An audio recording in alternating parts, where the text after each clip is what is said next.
My parents decided to sell their house, and instead of securing their own future, they handed every penny, $750,000, to my brother.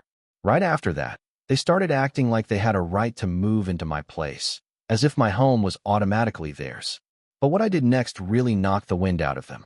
So, let me back up a bit.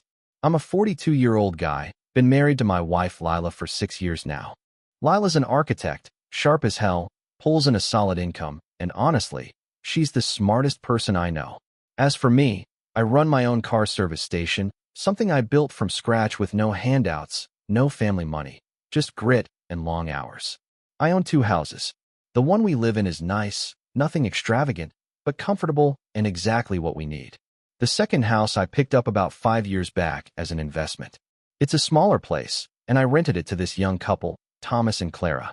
They've been ideal tenants, always pay on time, never any drama, just good people. Now, here's where my family complicates things. My parents had 2 kids, me and my younger brother, Leo, who's 37. And I swear, the man has never held down a legitimate job in his entire adult life. I'm not exaggerating. Since college, yes, the college my parents completely paid for, he's been bouncing from one ridiculous business venture to another, each one draining more of their money. Meanwhile, when I asked for a little help to kickstart my car repair business, you know what I got? A lecture. But when Leo suddenly declared he was an entrepreneur, it was like a switch flipped. Suddenly, all the talk was about believing in his potential, supporting his dreams, and investing in his vision. I didn't see a visionary. I saw a freeloader. Fast forward to now. Leo is engaged to a woman named Isla. Let's just say she's got a taste for the finer things, but not the faintest clue where money actually comes from. She's constantly in new outfits, always posting about trips, bragging about the luxury lifestyle they're supposedly living. And what's funding all this? Certainly not Leo. Isla doesn't work either, unless you count wedding planning and building her so-called brand by posting makeup tutorials and selfies to her 698 Instagram followers. And then the big bomb dropped 2 months ago. My parents called me, sounding excited. They'd finally sold the family home. The same house they'd owned for 35 years, the one my dad bought when he first started working at the power company. It was a nice place, good neighborhood, worth about $750,000 today. Naturally, I assumed they were ready to downsize. Maybe move into a 60-plus community, something smaller and easier to maintain. Honestly, it made sense. On the phone, my mom was going on about what a great price they got and how excited they were for this next chapter of life. I was genuinely happy for them. They'd worked hard their whole lives, and I figured they deserved to finally enjoy retirement. And then she dropped the hammer. We gave all the money to Leo as a wedding gift. I thought I misheard. You gave him what? All of it? The full $750,000? She cheerfully explained that Leo had found a gorgeous penthouse downtown, and they wanted to help him start fresh with Isla. My brain was spinning. If they gave him every cent, where exactly were my parents planning to live? Turns out, Leo had his eye on a $1.5 million penthouse in one of those shiny glass towers downtown, the kind with a concierge and valet parking. My parents handed him their entire nest egg as a down payment, and he planned to finance the rest. So I asked, "What about your retirement?" "Oh, we've got it all figured out," my mom chirped. "We're moving into your rental house." Just like that. No asking, no discussion, no "would you be okay with this?" Nothing. Just a flat-out announcement that they were moving into my investment property. When I asked if they'd talked to Thomas and Clara, my tenants, she brushed it off. According to her, I could just tell them to leave. In other words, I was supposed to break a legal lease, screw over 2 great tenants who'd never done anything wrong, and give up my rental income, all because my parents had decided to bankroll my brother's luxury lifestyle. The entitlement was unreal. They'd thrown away their financial security and then just assumed I'd step in and fix the mess by handing them free housing. When I told them that wasn't going to happen, my dad's tone shifted fast. His voice went cold. "We raised you, Ethan. This is what family does for each other." Family. The same family that paid for Leo's college while I had to scrape my way through. The same family that bankrolled all his failed ventures while telling me to be more realistic. The same family that just gifted him nearly $1 million and then expected me to bail them out. I told them I'd call back later and hung up. Lila was standing in the kitchen doorway, arms crossed. She'd heard enough to piece it together. "Please tell me you're not even considering this," she said. "Not for a second," I told her. But deep down, I already knew this wasn't the end. It was only the beginning. My parents have never been the type to accept no gracefully. If they believe they're entitled to something, then in their minds, it's already theirs. And this time, they were dead set on claiming my rental house. I had no clue just how messy things were about to get. Last Monday, I was at my service station, focused on a project, when my phone started buzzing nonstop. Thomas was calling. At first, I almost ignored it, but something told me to pick up. The moment I answered, I heard the panic in his voice. "Ethan, we need help. There are people at our front door saying they own this house." My stomach dropped like a rock. "What do you mean, saying they own it?" "They've got suitcases with them. They're banging on the door, yelling at us to pack up and leave. The woman's screaming that this is their house now and that we're trespassing." I didn't even need to ask, but I did anyway. "Did they give you their names?" "They said they're your parents." Of course they did. I told Thomas firmly not to open the door, no matter what, and that I was on my way. I dropped everything right then, just grabbed my keys, ran out, and tore across town. The whole drive over, my head was spinning. I kept trying to tell myself maybe it was some kind of misunderstanding, maybe they were confused. But deep down, I knew exactly what this was. Since I hadn't agreed to let them move in, they had decided to just take the place by force. When I pulled up, my worst suspicions were confirmed. There they were, my mom and dad, standing on the porch with 2 big suitcases and a pile of shopping bags. My mom was pounding on the door like a cop with a warrant, while my dad stood there puffed up, looking like he was the landlord about to collect overdue rent. "This is insane," I muttered to myself. I heard my mom shouting, "We know you're in there. Open this door right now." Through the window, I could see the curtains twitching, Thomas and Clara peeking out, terrified, but smart enough not to let them in. The second my parents spotted me, my mom's expression flipped from furious to relieved. "Ethan, thank goodness you're here. These people won't leave." "Mom," I said, walking up the steps, "what exactly are you doing?" "We're moving in," she said without hesitation. "We told you we needed somewhere to live. And I told you that wasn't happening." That's when my dad stepped forward with the same stern look he used to give me when I was a kid in trouble. "Son, we've been staying at the hotel for 3 weeks waiting for you to take care of this situation." 3 weeks in a hotel. Instead of finding an apartment. Instead of calling a realtor. Instead of doing literally anything a responsible adult might do when they need housing. "You've been living in a hotel because you chose to sell your house and hand over the money," I said. "That's not my problem to solve. You're my parents, sure, but they're my tenants. They have a legal lease." That's when Mom absolutely lost it. She started screaming about how ungrateful I was, how they had sacrificed everything for their children, how a good son would take care of his parents. Her voice was so loud the entire neighborhood could hear. My dad tried a different tactic, his voice softer. "Look, we already gave notice at the hotel. Our checkout is today. We have nowhere else to go." As if that was supposed to magically make it my emergency. They'd painted themselves into a corner and were now expecting me to blow up 2 innocent people's lives to get them out of it. Thomas cracked the door open just enough to poke his head out. "Is everything okay? Should we call someone?" "Everything's fine," I told him. "My parents are leaving." "We are not leaving," my mom screeched. "This is family property." That was it. I lost my patience. "This is my property. I bought it with my money, from my business, which I built with zero help from either of you." My dad switched back to guilt trips. "After everything we did for you." I cut him off. "What exactly did you do for me, Dad?" Because I'm struggling to remember all this so-called help. All I recall is you telling me to be more realistic, while you handed Leo blank checks. He stammered something about raising me, providing for me as a child. "You did the bare minimum required by law," I snapped. "Meanwhile, you're funding Leo's penthouse lifestyle and demanding free housing from me." Now my mom was crying, doing her usual act of making herself the victim. "Where are we supposed to go?"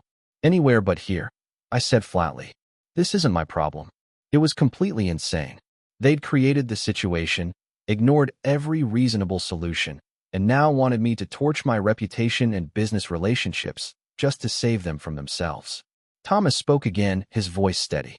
"Should I call the police?" The way my parents whipped their heads around, you'd think he'd just threatened to launch a missile strike. You wouldn't dare involve the police in a family matter, my dad growled. He absolutely would. I shot back. And so would I. You're trespassing. That's when things got truly ugly. My mom screamed that I was choosing strangers over my own family, that I was a disgrace of a son, that my late grandmother would be ashamed of me. Then my dad hit me with his low blow. Your brother would never treat us like this. You're right, I told him. Leo would take your money and let you sleep in your car. At least I'm being honest by saying no. I turned to Thomas. If they're not gone in 5 minutes, call 911. My dad scowled, grabbed one of the suitcases, and muttered, "This isn't over." My mom sobbed the whole time as they loaded their things back into the car, crying about what a terrible son I was. The last thing I heard before they drove away was my dad shouting, "You'll regret this." Once they were gone, I apologized to Thomas and Clara for the circus they'd just witnessed. Turns out they'd been hiding in their bedroom for 30 minutes, genuinely afraid my parents were going to force their way inside. I couldn't even blame them. After that whole scene, I gave Thomas and Clara my personal cell number and told them to call me immediately if my parents ever showed up again. I also told them, honestly, that I'd understand if they wanted to break their lease early after being harassed like that. But in the back of my mind, I knew this wasn't over. People who feel entitled to something don't stop just because you tell them no once. I just didn't realize how far my parents were willing to take it. The very next day, my phone turned into a non-stop guilt machine. Different numbers, different relatives, but all carrying the exact same script. I was a horrible son who had abandoned his poor parents. The first call came at 6 in the morning, before my coffee even finished brewing. It was my Aunt Martha. She launched straight into a lecture about family values and respecting your elders. Apparently, my parents had called her, crying about how their ungrateful son had left them homeless. "Ethan, how could you do this to them? They're your parents," she scolded. I tried to calmly explain the actual situation, but she cut me off before I got 3 words out. "I don't want to hear excuses. Just figure out a way to help them." Click. Hung up on me. An hour later, my cousin Julian called. I hadn't spoken to this guy in years, but suddenly he was deeply invested in my moral character. Same script, word for word. How could I turn my back on family? What kind of man chooses money over parents? All that garbage. They raised you, man. You owe them. They raised my brother, too. I shot back. And he's the one living with their money.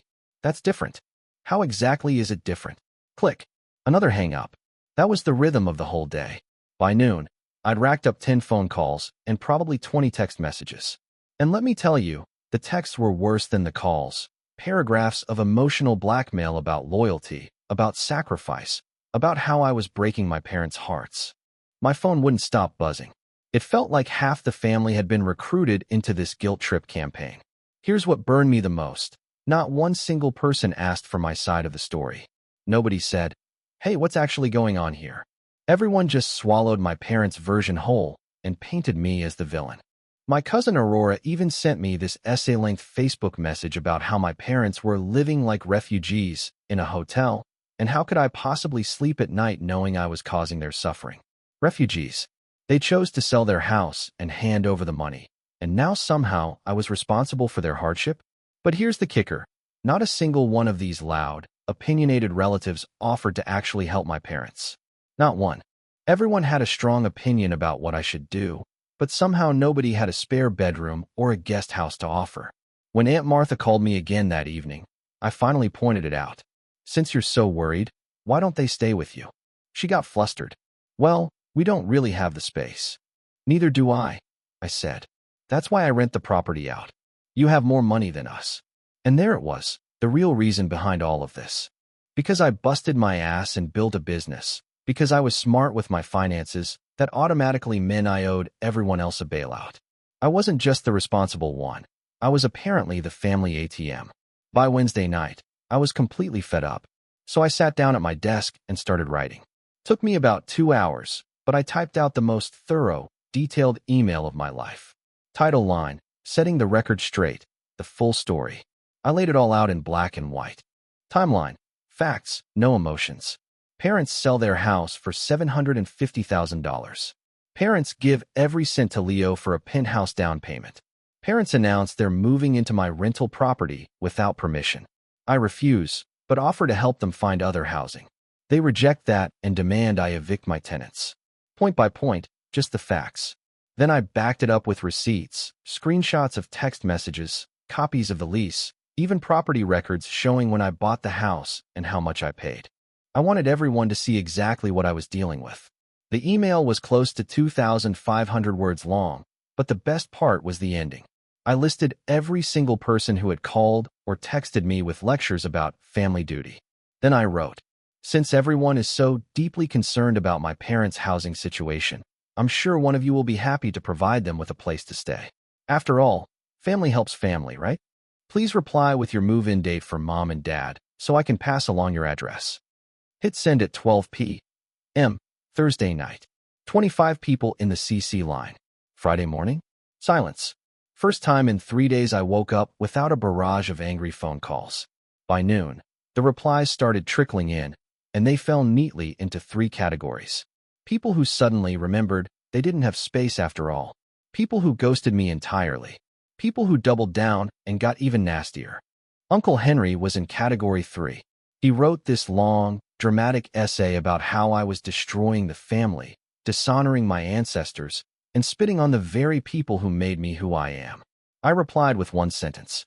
"What's your move-in date?" He never wrote back. Anyway, that harassment campaign fizzled out just as fast as it had started. But I wasn't finished yet. I still had one more call to make. So, Saturday afternoon, I dialed Leo directly. He answered on the first ring, like he'd been waiting by the phone. "Nate, what the hell did you send to everyone?" "The truth," I shot back. "Got a problem with that? You're making the whole family look bad." And just like that, we went at it for about 15 minutes. He tried every angle. How mom and dad supposedly needed help, how I was being selfish, how family should stick together. All the same lines I'd been hearing all week. Finally, I cut him off. "You've got their money, Leo. You figure out the housing." Then I hung up and waited to see what would happen next. Didn't take long. The first hint that things were going sideways came from my cousin Sophia. She's basically the only family member who stayed neutral through all of this, probably because she's got her own drama and no time for extra nonsense. One random Wednesday afternoon, she texted me, "Hey, did you know Leo is having trouble with his penthouse purchase?" I hadn't heard a thing, but honestly, it didn't surprise me. Financing a $1.5 million apartment when you've never held a steady job is, let's say, complicated. "What kind of problems?" I asked. "Bank is asking for employment verification and income statements," she replied. Apparently, that was harder for him to provide than he expected. No kidding. Turns out banks actually want proof that you can pay back huge loans. Revolutionary idea. Sophia didn't have every detail, but over the next few weeks, the story slowly unfolded through the family grapevine. The bank had initially pre-approved Leo based on my parents' down payment and some projections about his business. But when it came time for the final approval, they wanted actual documentation, pay stubs, tax returns, bank statements, all the boring stuff that proves you're not just a deadbeat trying to live beyond your means. Problem was, Leo had none of it. He didn't actually make money. His consulting business was basically him calling himself an entrepreneur and occasionally meeting someone for coffee to talk about opportunities. No clients, no contracts, no revenue. Just a website he paid someone to build and some business cards. The bank laughed him out of the office. Without the loan, he couldn't buy the penthouse. Without buying the penthouse, he couldn't get his deposit back. And that deposit? A huge chunk of my parents' house money. But wait, it gets worse. Leo and Isla were planning this enormous wedding. 150 plus guests, a fancy venue, open bar, the works. Because when you're living off your parents' retirement fund, why not go all out, right? 3 weeks before the wedding, the venue demanded final payment. Leo called my parents, asking them to cover it, claiming they'd already invested so much in his future. My parents had to explain that they'd already given him everything and were currently living in a one-bedroom apartment they could barely afford. So, Leo started hitting up other family members for loans. Well, loans, because everyone knew he had zero intention of paying anyone back. "Hey, I'm just short on the venue payment. Could you help me out? Just temporary until my business takes off." He even texted me, "Nate, I know we've had our differences, but I could really use your help with the venue. It's only $20,000. Only $20,000. Like it's pocket change. I didn't even respond. Apparently, nobody else did either. 3 days before the wedding, the venue canceled the booking outright for non-payment. The ceremony ended up in Isla's backyard. Half the guests didn't show. The rest spent the whole time whispering about what a mess it was. According to Sophia, Isla cried through most of the reception because this wasn't the day she imagined. Meanwhile, that same week, I closed on my third property. I'd been watching this small commercial building for months, needed some work, but had solid potential. The previous owner was motivated, and I snagged it for about $50,000 under market value. My plan was to renovate it, then flip it or rent it out as commercial space. I posted a photo on Facebook of the keys and paperwork. Another project underway. Nothing dramatic, just a normal business update. A few family members liked it. I noticed my parents didn't. But the story wasn't over yet. Last Sunday morning, I'm having coffee with Lila in our kitchen, talking about baby names and checking out paint samples for the nursery walls. Nice, quiet morning, the kind of family peace I'd been craving. Then our Ring doorbell starts going off. I check my phone and see my parents on the front porch, both dressed up. Mom's holding a bouquet of flowers and what looks like a grocery bag. Dad's got this weird, forced smile like he's trying to sell me something. They're talking straight to the camera like it's a video call. "Ethan, we know you're home," Mom says, overly sweet. "We can see your car in the driveway." I glance at Lila. She's already shaking her head before I can even react. My dad lifts up a grocery bag and says, "We brought food to cook for you." Then he adds, "Your mother wants to make that pot roast you always loved." The whole thing felt like a performance. They'd marched onto my property uninvited, arms full of flowers and groceries, trying to frame it like some normal family drop-in when really, it was just another attempt to bulldoze the boundaries I'd been fighting to put in place. My mom looks right into the Ring camera and starts her speech. "We've been thinking about everything that happened. We made mistakes. We should have asked your permission about the rental house." I'm sitting only 20 feet away, watching this whole production play out live on my phone, and I can't believe the nerve. After months of harassment, endless guilt tripping, and even sabotaging my business relationships, they really thought showing up with flowers was going to magically reset everything. Lila glances at me with that look. "Please tell me you're not falling for this." I shake my head. I'm not answering the door, I tell her. But of course, my parents didn't give up that easy. They stood outside for a good 15 minutes, taking turns talking into the camera about how sorry they were and how much they missed me. My mom even worked up some tears, pulling out the same victim routine she's perfected over the years. When it became clear I wasn't coming to the door, my dad's voice hardened. "Ethan, this is ridiculous. We're your parents. Open the door so we can talk like adults." That's when I made my choice. I called the non-emergency police line. I need to report trespassing. I have individuals on my property who refuse to leave, and I have a previous incident report involving the same people. The dispatcher was calm and professional. Asked the standard questions. Was I in danger? Were they trying to break in? I explained they were my parents, but that I'd told them multiple times not to come around, and they'd even harassed my tenants before.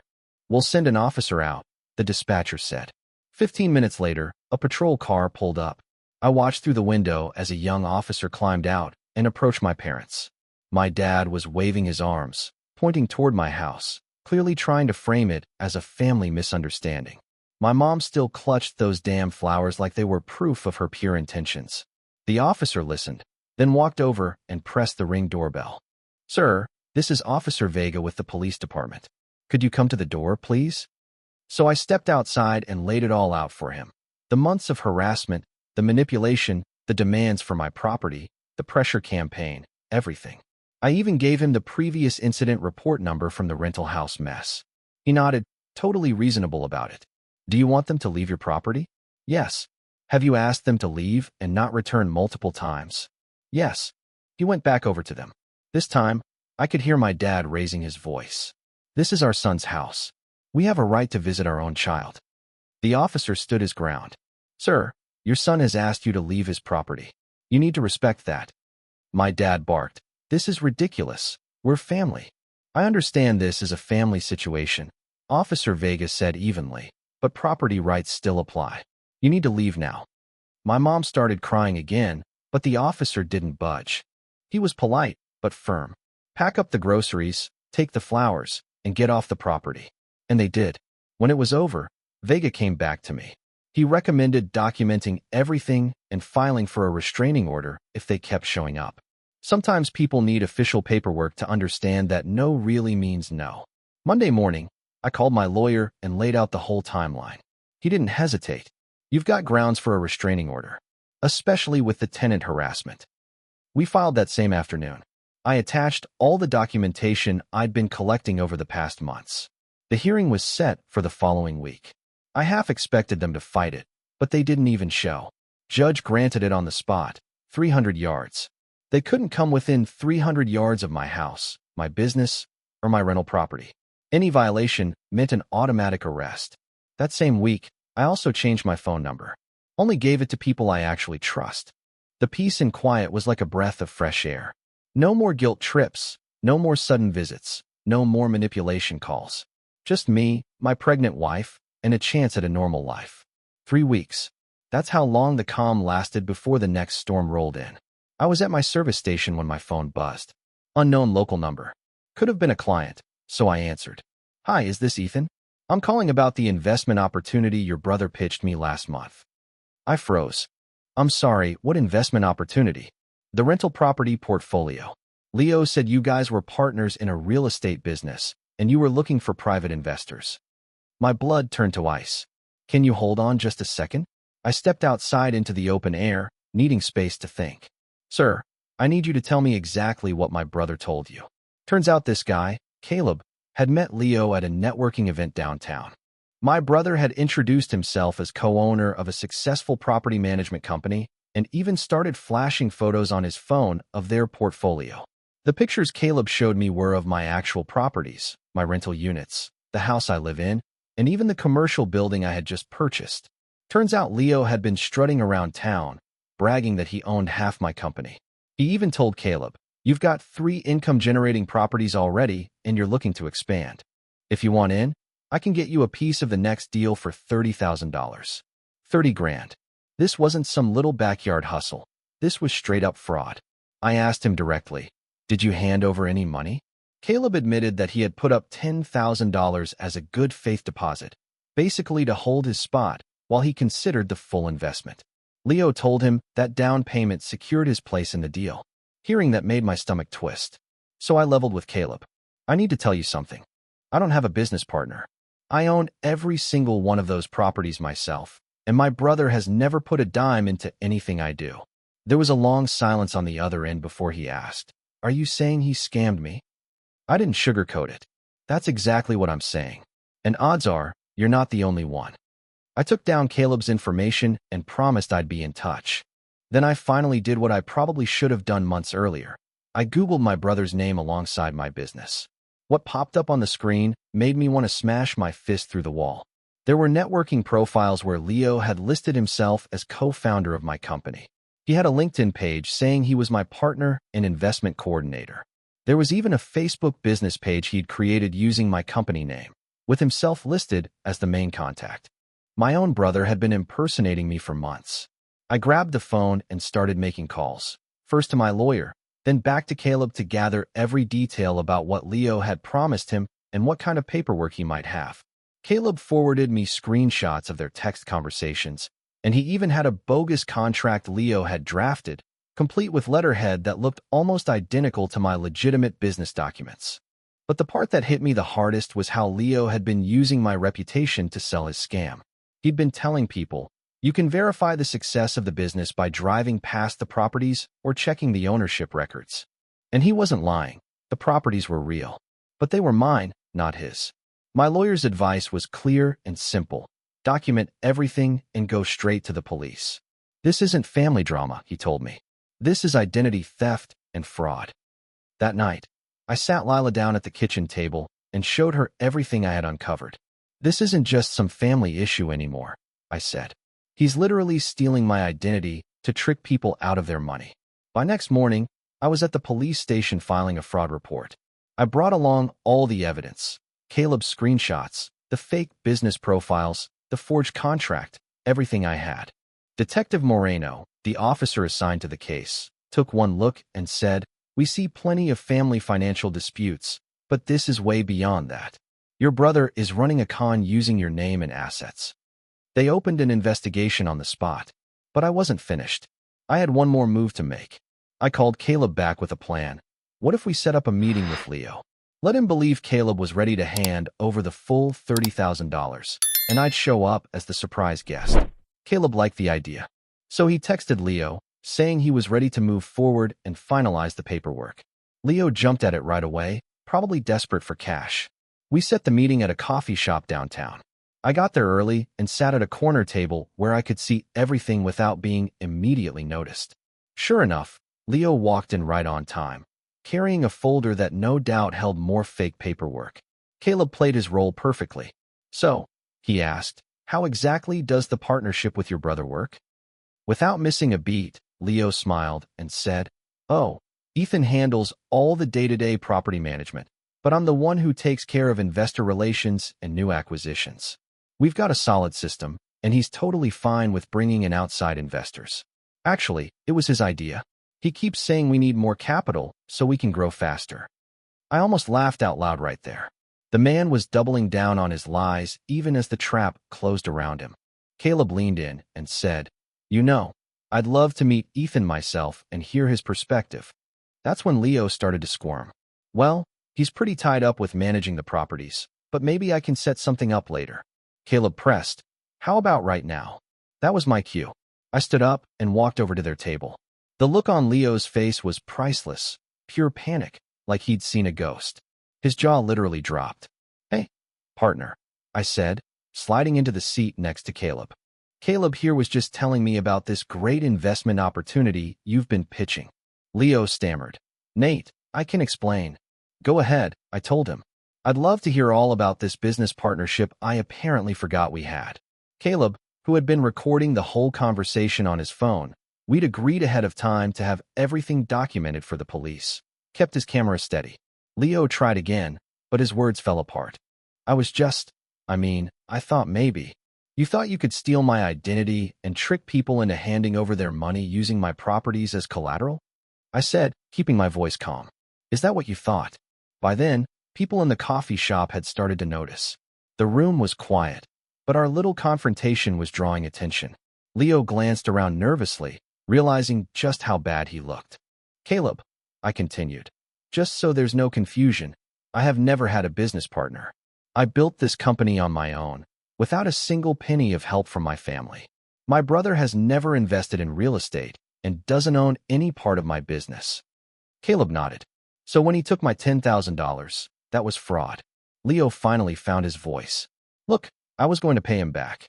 I just needed more time to sort things out. I leaned forward. Here's what's going to happen. You're going to give Caleb his money back immediately. You're going to take down every fake profile you've created. And then you'd better hope the police go easy on you when I file charges. You wouldn't actually call the cops on your own brother, would you? Leo said. That was the wrong thing for him to say. Watch me. I shot back as I pulled out my phone. In fact, let's call them right now. Panic washed over him instantly. He started pleading, begging me not to involve the police, swearing he'd fix everything, insisting it was all just a big misunderstanding. The same tired excuses I'd been hearing from him my entire life. But I wasn't playing that game anymore. I dialed 911 right there in the middle of the coffee shop. I need to report a fraud in progress, I told the dispatcher. The suspect is here with me now. About 15 minutes later, 2 patrol officers walked through the door. I laid out the whole situation, showed them all the evidence I had gathered, and that was it. They cuffed Leo and arrested him for fraud and identity theft right there on the spot. As they were putting him into the back of the patrol car, he turned and shouted, Mom and Dad are going to hear about this. Good, I told him. Maybe then they'll finally understand the kind of person they've been protecting all these years. Eventually, Caleb got his $10,000 back. Turned out Leo still had most of it sitting in his checking account. But that didn't save him. The charges stuck. He ended up pleading guilty, mostly to avoid actual jail time. The court gave him 3 years probation and ordered restitution to pay back his other victims. Because yes, Caleb wasn't the only one. The investigation uncovered at least half a dozen more people Leo had scammed, usually for smaller amounts. All told, the damages added up to nearly $50,000. When my parents found out, they lost their minds. Not at Leo for being a criminal, but at me for tearing the family apart. 6 months later, Leo and Isla split up. She moved back to her home state and scrubbed his last name from all her social media accounts. The last I heard, he was living in a cramped studio apartment across town and working at McDonald's. The funny thing is, once I cut out all that toxic family chaos, my life actually got better. My business started thriving without the constant distractions. Lila's pregnancy was going smooth, and for the first time in years, I felt like I could breathe. Sometimes you have to make a choice between keeping the peace and keeping your sanity. I chose my sanity, and I've never been happier.